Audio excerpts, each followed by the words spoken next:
All right. Hello, OASC. How you guys doing today?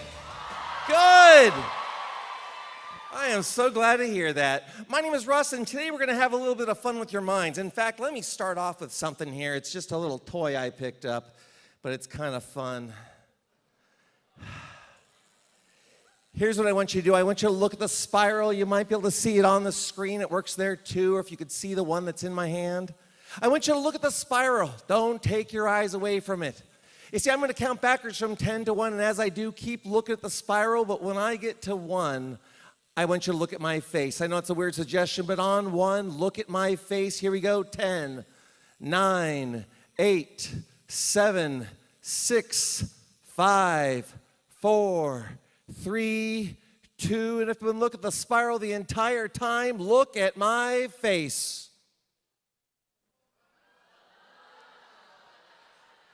I know, it got even weirder. It got even weirder looking. You know, the mind's a strange thing. It tricks us, it fools us. Sometimes we have no idea what our minds are going to do, but today we're going to explore that. When you put your mind to it, anything's possible. My name is Russ, and what I do for a living is I work as a mentalist. Now, a lot of people haven't heard of mentalists. They've heard of comedians and magicians and hypnotists and speakers, and we kind of blend a lot of that into this program today. But a mentalist directly, those are those people who look like they can read your mind, or maybe they say that they can talk to your relatives who've passed away long ago, or they can tell you whether or not you should have a good day or a bad day today. And I've heard some of these people claim they do these things with like psychic powers, ESP, supernatural forces. But I'm going to tell you from the very beginning, I am not a psychic, nothing like that. The things that we do today, they use a little psychology, a little suggestion, a little what I call theatrical illusion, all blended together to give you something to talk about later on and hopefully challenge you to shift that paradigm, to think of other things. Now, what I have, though, in that tradition, though, of mind readers, of psychics, I have an envelope. And inside this envelope is my prediction. And if I could, I need to get someone to hold on to this, someone to keep it safe, someone with a nice, loud, clear voice. I need to hear this. I need to hear nice and loud and clear. Let me come back off stage here. You, sir. Hi. What is your name? My name is Ricky Harris. Say that again? Ricky Harris. Ricky Harris. Ricky, if I may call you Ricky, you have a very important job. It's to guard that envelope with your life. Don't let me physically touch that envelope again, okay? Because let's say something happens in this room, Ricky. Let's say it's something impossible, something incredible, something that no one in the world could possibly predict, right? Like the chance 1 in millions. But then, let's say it comes true. You know what they're going to say? They're going to say, I cheat. Yeah, some people say, wow, but other people, he cheats. That's why you have to guard it. Because, Ricky, I do cheat a little bit. Just don't tell them. That's why you have to guard it. Keep that envelope safe. In fact, Ricky, should I ask for it? Should I say, Ricky, may I have the envelope, please? I want you to reply back, no. A nice, loud, clear, stern no, Ricky, like you mean it, so the whole room can hear, so they know you're serious. Like you'd punch me in the nose, Ricky. Don't punch me in the nose, Ricky. But like you would, okay? Let's practice. Ricky, may I have the envelope, please? Ooh, that's good. Wow. Now, Ricky, that was perfect. You do have another job, too. In a little bit, I'm going to say, Ricky, stand up and open up that envelope and pull out the paper that's inside. When I tell you to do that part, you do get to do that part, okay? Not until I tell you to, but when I tell you to. You got it? Yes? All right. Let's give Ricky a big hand. Ricky, you can have a seat. Guard that envelope. Have a seat. I'll get back to you here in just a little bit. Now, the next thing I have over here is the USA Today, the weekend edition. Picked it up this morning. If I could, I need to get someone else to help you out. We got another very important job. Yeah, we're going to get people from all over the place. Let's come right over here. How about this guy right here, the headband on. Come on up here. Let's give him a big hand. Here he comes, up here on stage. Big hand for our volunteer. Are you coming up? Yeah. Yeah, come on up here. Did you think I said sit down? Come on over here. Hi, what's your name? Javon? Yep. Javon, nice to meet you. Everybody say hi, Javon. Javon, check it out. It's a newspaper. Flip through it. Make sure it's a newspaper. This is this weekend's newspaper. So that later on, if you want to make sure that everything I tell you is on the straight and narrow, it's all legit, you can go and make sure everything I do is just as I'm saying. There we go. How's it look to you? It's a newspaper, right? It's a newspaper. I'll go ahead and take it back because, Javon, we're going to have you make a few choices. Because this program, being a leader, it's all about making choices, right? I mean, we make big ones, huge ones, giant ones. Sometimes we make choices where we're like, if I make the wrong choice, it'll change life as I know it. You ever make a choice like that? Yeah. Something so big? Yeah, I won't ask you what it is because sometimes those are personal.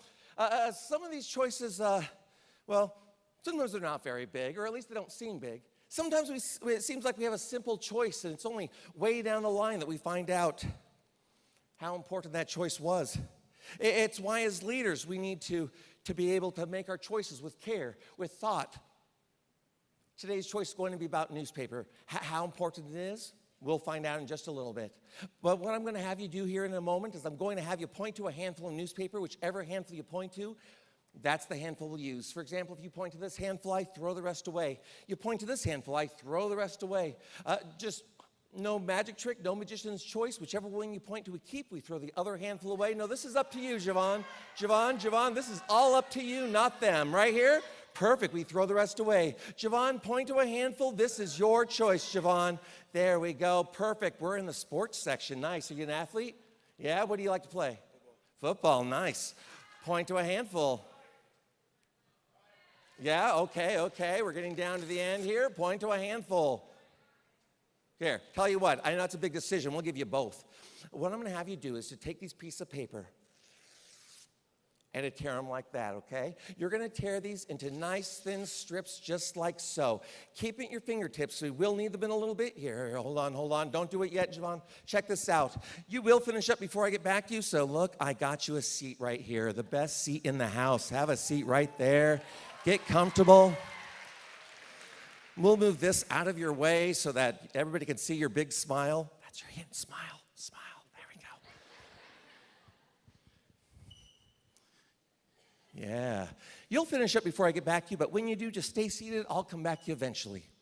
Because right now, we're going to explore the world of mind readers, of ESP, of thought wave transmission. Now, I've been studying these psychics for years, these fortune tellers, and the people who claim to be real, the people who, the people who don't say it one way or another. And I've never seen anybody that I've really gone, yeah, that's genuine. I know what it is, but I think I know how they seem to do these amazing things. So if I could, I need to get someone to help me out. Someone enthusiastic, hard to find a leadership conference, right? Someone enthusiastic. Let's go over here. How this young lady right over here in the front? Come on up here. Just for sake of time, come on up here. Hi, come on over here. Come on right over here. Hi. What's your name? Macy. Macy, nice to meet you, Macy. Nice to meet you. Yeah, everybody say hi, Macy. Macy, have you ever had your mind read before? No. No. Do you believe in psychics? No. No, like reincarnation? No. Oh, okay, good. I was going to say welcome back. But what we're going to do is we're going to do kind of a demonstration. Because what I do is I travel around. I do these shows where I bring people up just like you, Macy. And then I reach in their minds. And I find their deepest, darkest, most embarrassing thoughts. And I tell the whole room. Yeah, I know, right? That's just, no, I'm not going to do that to you. I'm not going to do that to you. What we're going to do is we are going to read your mind here. We'll just, we'll make it nice and random. Nothing personal right now. What we'll do is we'll use some books. I got 3 books here today. I've got The Story of My Life by Helen Keller. All I Really Need to Know, I Learned in Kindergarten, and some Judy Blume book I stole off my daughter's shelf. Which one should we use? That one. Are you a fan? Have you read a Judy Blume book before? No? Well, flip through them. Make sure it's a book. Make sure the words are different, the page numbers are different. Make sure it's all on the same page glued together. In fact, Macy, how many pages are in that book? 190. 190 pages. Now, Macy, there's 190 pages. There's about 20 words per line, about 40 lines per page. You said 190 pages. How many words does it make in the book, Macy? I'm sorry, what was that? How many words are in the book? No, you don't have to do the math. Just say a lot. A lot. Exactly the number I was looking for, a lot. Now, what we're going to do is we're going to make it real simple for you. I'm going to flip through the book like this. And as I do, you'll shout out stop at some point. When you do, we'll stop at a page. And just for sake of time, I'll have you like look at the first word, like that'd be your word, or that'd be your word, or that'd be your word, right? Every word different as you go through. You'll just look at the word and you'll think about it. You won't tell me, you won't write it down, you won't whisper it to the audience, you'll just think about your word. I'm going to guide you through a little process to picture your word, to visualize it out there in front of you. And I'm going to try to figure out what it is without you verbally telling me. And if I get it, even if I don't, and I do miss sometimes, I'm going to show you and everybody just how they would do this, okay? Here we go. Say stop anytime. Stop. Right there. You like that word right there? Yes. Hold on to the book. Step forward right here and pretend like there's a movie screen hovering above this audience and that you see your word written on it all the way across. Pretend you see it in great big bold letters on a movie screen, big and bold, perfect. Use that imagination, reach in there and picture it. Do them as capital letters, please. Try to do it as capital letters. Much better. Good. Now look at that first letter. Look at that first letter. Look at the curves, the lines, the shapes, everything that makes that letter. Good. Now look at the second letter. Picture the second one right there. Really picture everything about it. Good. Now as you're visualizing this movie screen, let your eyes gaze across every letter in that word all the way till you reach the end. You're doing great.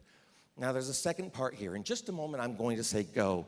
When I say go, you'll have that movie screen up there with your word. You'll start with the first letter. When I say go, you'll look at that letter for about 2 seconds. 1, 2, let it dissolve away into like a million pieces. And just imagine just floating away. And then your eyes go to the second letter. 1, 2, you let that dissolve away. The third, the fourth, all the way across, one letter at a time till you reach the end. You understand? Perfect. Now I'm going to grab out hold on 1 second. This cold weather made me a little parched. I'm going to grab out a pad of paper here to keep track of these letters, just in case. And for those of you behind me, the way we're set up, if you see what I write, please don't shout it out loud, anything like that, because we don't want to give Macy any clues, anything like that, or give me any clues. Here we go. Put that word up there all the way across. Look at that first letter, and go. Look at that letter for about 2 seconds. 1, 2, and then let it dissolve away. Fantastic. Look at the second letter. 1, 2, you're doing great. The third letter, good. 1, 2, good. Keep going one letter at a time, just like that, all the way across till you reach the end. Slow it down a little bit. Good. Is that the last letter? That was. I'm running out of room there. Okay. Oh. Okay, let's try this out. I don't know. I think I got it. We'll see. Out loud for everybody, what word are you thinking of right now? What word are you thinking of? Slightly. Slightly? Really? Oh. I miss sometimes. But not this time. I got it. Slightly. Yeah, we're going to show you how that works. We're going to show you how that works step by step, Macy. Yeah. There, we'll get rid of that. Let's try it again. We'll find you a different word, okay? Say stop anytime. Stop. Right there. You like that word right there? Yes.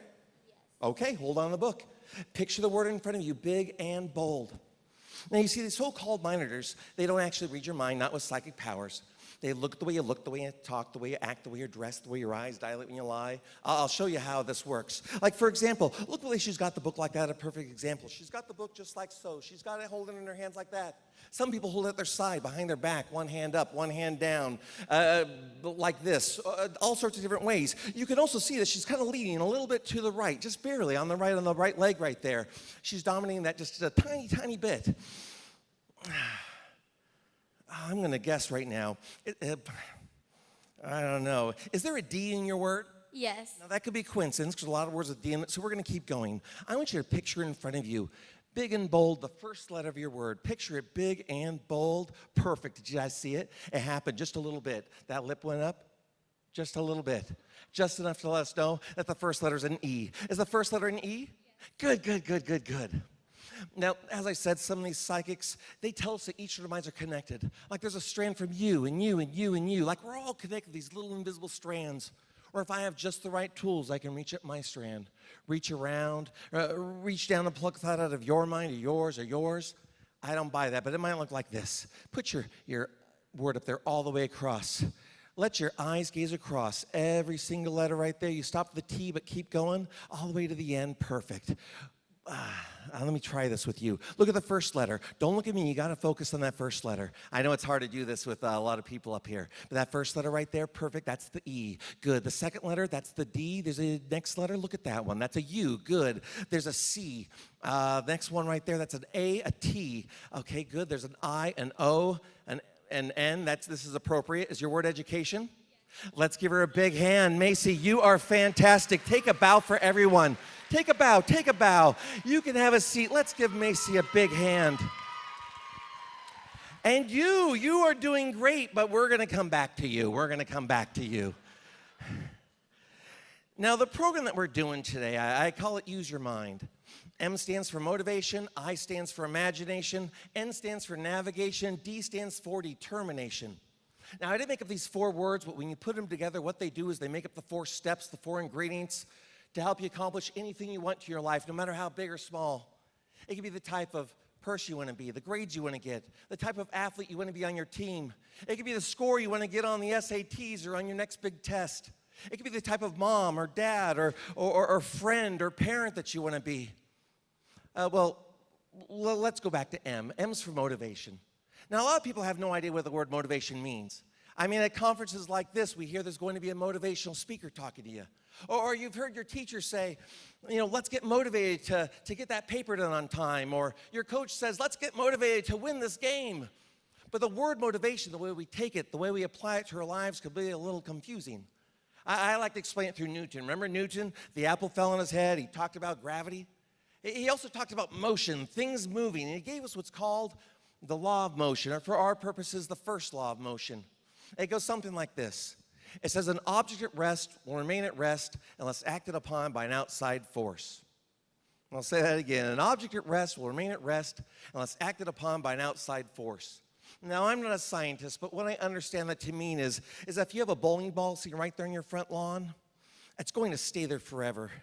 It's not going to walk away or fly away or migrate south of the winter. It's going to stay right there to the end of time.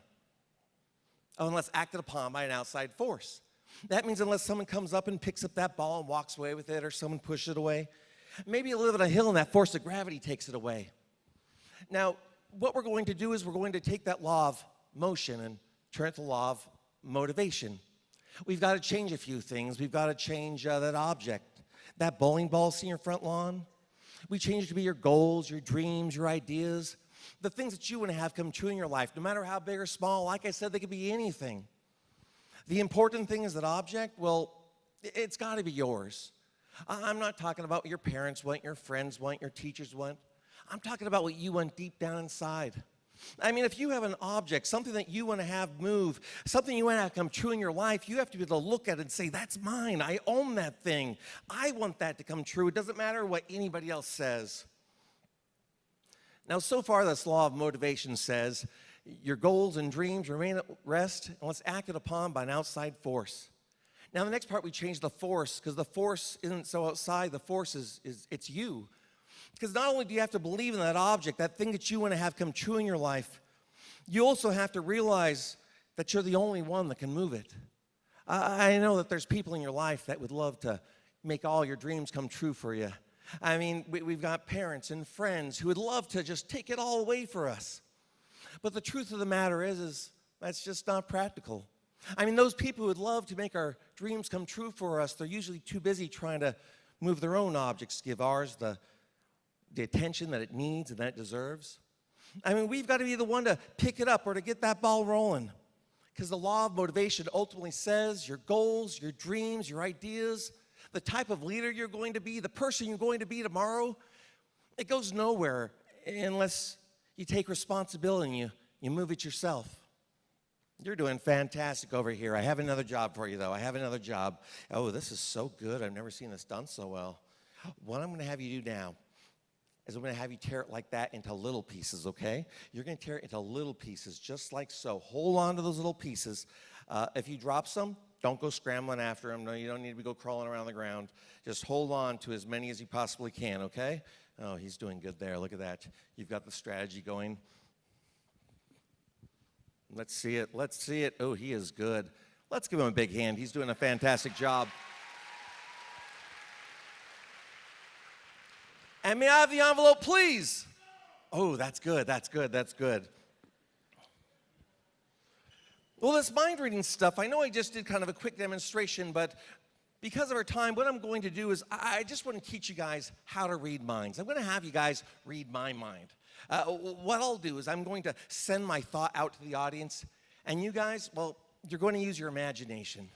I's the second letter in mind. M's for motivation, I's for imagination.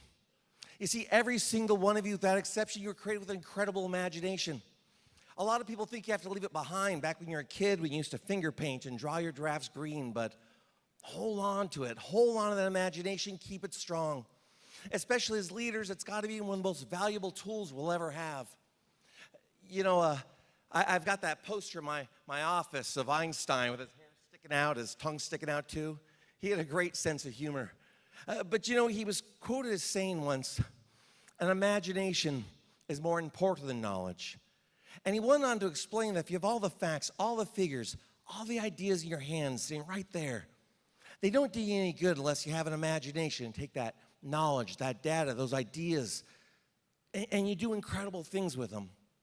That's why if you show me someone with an imagination, I can show you, well, how about a cartoonist creates the happiest place on earth? That's what Walt Disney did. Or going from the late Steve Jobs and Bill Gates, going from computer geeks to computer gurus, or a doctor. A doctor. Anybody want to be a doctor someday? Oh, lots of hands up there. Perfect. You know, you show me that person with an imagination, well, fine, the person who's going to solve the puzzle of AIDS, or we're going to cure cancer. Or that person who, well, they've never seen our face. They don't know our name. But this imagination, the thing that allows us to have empathy for other people, it allows us to want to give them longer, healthier, happier lives. If we hold on to this imagination, we keep it strong, I guarantee you that you can go places and do things that the person sitting right next to you right now will never think of. Here, let's try this out. What I'm going to do is I'm going to send a thought out to you, and I want you to have like a movie screen in your mind. Make like a movie screen. You could close your eyes if it makes it easier to block that out. But do me a favor, while this happens, don't talk to the person next to you, otherwise you blow it for them, because what you tell them kind of interferes with this. So make like a movie screen in your mind, and I'm going to think of something and send it out to you. I won't do like a long word. That's a little more advanced. Instead, I'll think of an object. Not something from inside this room. I'll think of like an outside type object and send it to you. Here we go. An outside object, let it fill your mind. That movie screen right now. Let it fill your mind. Perfect. Now clear that movie screen, clear that movie screen. I'm going to give you a second, different outside type object. I know the first one, sometimes people aren't ready, so I'm going to give you a second different one. But remember that first one? Here comes the second one, an outside object right now. Now, let's try this out. By show of hands, how many of you got the tree? Anybody here get the tree? Good, good, good, good. Who got the car? Anybody get the car? Okay, good. Good, good. We're working on both sides of the brain there. We can kind of tell who's in the audience out there. Let's do it again. Clear that movie screen. Focus on it. This time I'm going to send you a vegetable. Here it comes, a vegetable. Let it fill your mind right now. Let it come to you, a vegetable. Perfect. Who got the carrot? Anybody get the carrot? Good. You guys are doing wonderful. You guys are doing great. Let's do one more. I know. This is a two-parter. It's a little more difficult, but I think you can do this. I'm going to send you some shapes. I'll send you two shapes, one shape inside of another, like a square inside of a square. But I won't say square. I don't want to influence you. I'll make them two different basic shapes, one inside of the other.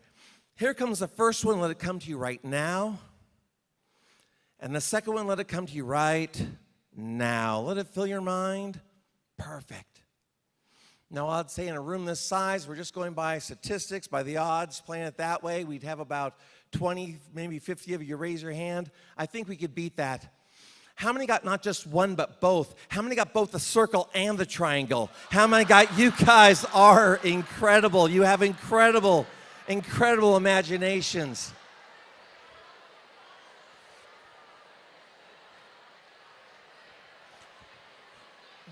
As I said, keep that imagination strong.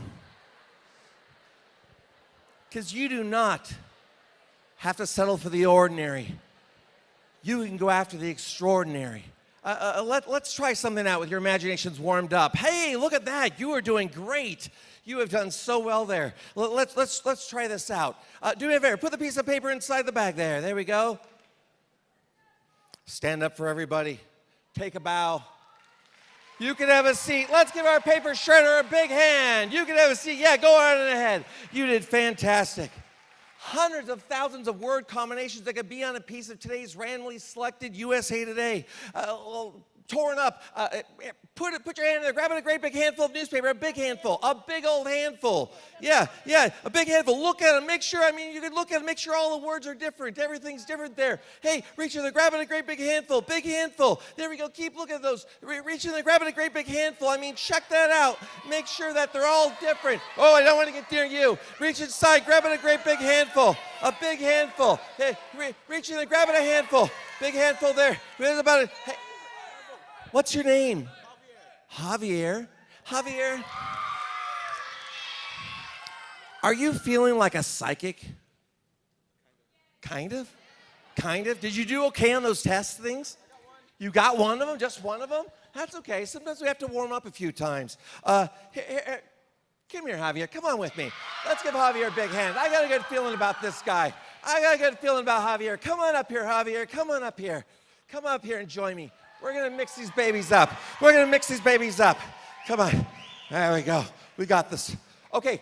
Let me do this first. Javier, you said you're kind of feeling like a psychic, but you didn't do so great, so I'm going to give you some advanced psychic technique, okay? Here's what you do. Stand right here. Plant your feet. Shake it out. Shake it out. Get those psychic juices going. That's good. That's good. Now, Javier, I want you to make your mind a total blank. Wow, that was fast. I've never seen it done that fast. It was like it was already there, Javier. There, you're good at this. You were prepared. Okay, turn your head to the right. Yeah, that right. Yeah, that. There we go. And I want you to reach inside the bag and grab it just with your left hand here, the one there we go. Reach in and grab it, just one piece of paper, only just one. One piece of paper, only just one. I know there's like a dozen or so in there. Just one. How many got? You can look. How many got? You got one? You got one. Does it have words? This was sports, so does it have words? Words, not just numbers, but words? Yeah? Okay, good. Read it to yourself. Read it. Read all the words to yourself. Read all the words to yourself. Yeah. Yay for reading. How's full words, all that kind of stuff? Okay. I want you to read into the microphone right now. What does it say on that piece of paper you selected? What does it say? He allegedly followed, recorded a woman. Wait, what? He allegedly followed. Okay, it's not one sentence. It's like different lines, I guess. Recorded a woman.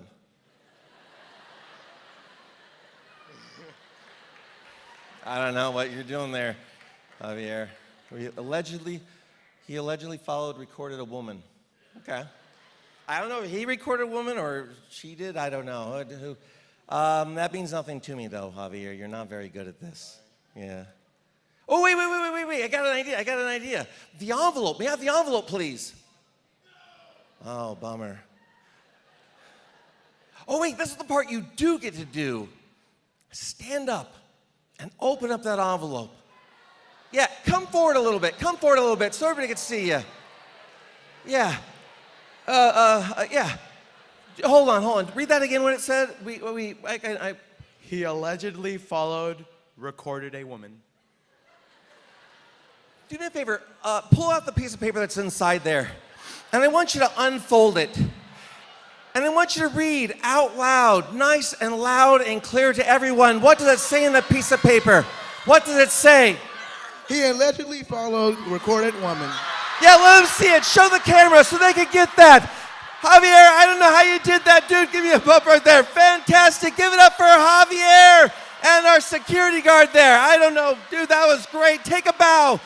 You can have a seat. Let's give him a big hand for our psychic.